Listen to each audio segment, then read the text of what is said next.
Hi everyone, here we are again at Scanlon Creek. Another super cold winter day, but the sun is kinda out, kind of. There's just a lot of clouds, so I waited until the middle of the day to come out in hopes that it will get a little bit warmer, and it did, but not terribly so, as you can see I think it's almost like 40 pounds of clothing that I'm wearing right now, but it's all good. Let's see if the birdies are going to cooperate today, and my buddy, the red squirrel, which I'm yet to name. Gotta come up with a name for that buddy. All right, come with me.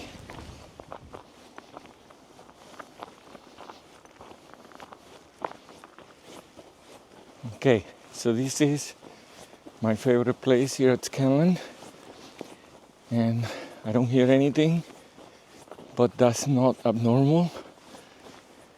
When the day is this cold, birds usually are not as active. And neither am I. I seriously need to work on my conditioning. But anyways, let's see who comes today. Well, I tell you, this is one of the reasons why I love this place. Every time I come here, I think the birds, I'm going to say they definitely recognize me. Maybe it's the jacket, or I don't know, maybe it's that everyone that comes here, there is always at least one person that feeds them. So maybe that's what it is. But regardless of the reason, it's an incredible blessing. The moment I'm here, I'm surrounded by chickadees. Right, they're all over me right now. And of course, it takes them a little bit of time to be like, okay, yeah, it's the same guy, and yes, there is food, but it's gonna take us a while before we can actually trust him, right? And I'm just gonna sit here in the snow. It's cold, but one of the advantages is the snow is very fluffy right now. So cool, let's enjoy it.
Well, that was another beautiful day here at Scanlon Creek Conservation Area. Well, maybe the day wasn't completely beautiful. It is chilly, but I saw lots of families brought their kids, and I particularly love when people do that, bringing their kids to enjoy nature. So until the next one, I hope you like what I show you today.